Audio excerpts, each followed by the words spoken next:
What's up, guys? Alex Ruiz here, just to give you a quick update on Triple P Part 2. Part 2 approvals are going out left and right now from all the major lenders and even the smaller online lenders. Keep in mind when you're applying for Triple P Part 2, if you did not get Triple P Part 1 or you were denied, you will not get Triple P Part 2. You have to actually get the approval for Part 1 in order to be able to get Part 2. And it looks like for everyone that is not a restaurant owner, that Triple P Part 2 is going to be the same amount for Triple P Part 1, which is actually really good news. So if you got like 20 grand on Triple P Part 1 and you submit the paperwork correctly and you do the certification, and for a fact that you had one calendar quarter in 2020 that was at least 25% reduction in income compared to the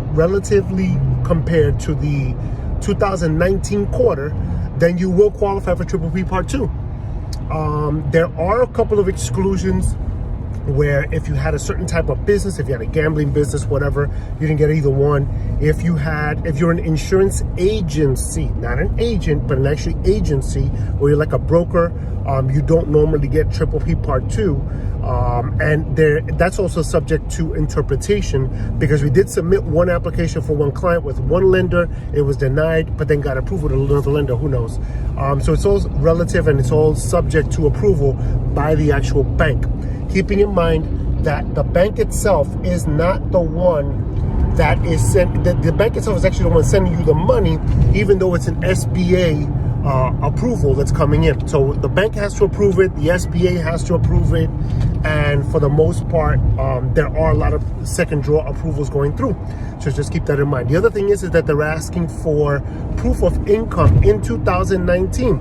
So the acceptable versions of a proof of income are 1099s if you're self-employed. If you had a business where you don't get 1099s, like a corporation or an S Corp, then they're gonna ask you for a bank statement from 2019. Send all the pages, make sure you download it directly from the bank. Don't try to scan it, because you're not gonna get a good copy, and that's just gonna delay the process. But be patient also. Don't start calling them up every minute trying to get the status. That's a mistake. Send everything and just be patient.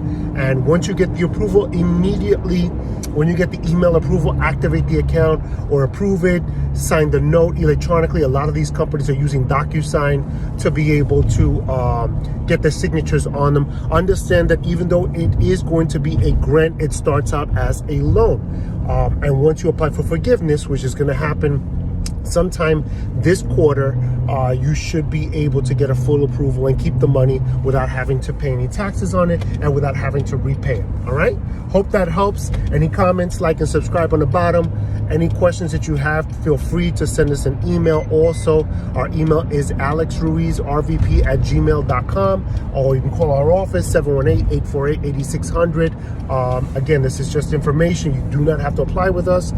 Whoever your lender is, my recommendation also is if you used a different lender, if you used like TD Bank or Chase or whoever it is, Bank of America, on the first try, you probably should try to use them before switching to another bank. If you get a denial, you should definitely reapply with another bank. All right? God bless. Be safe.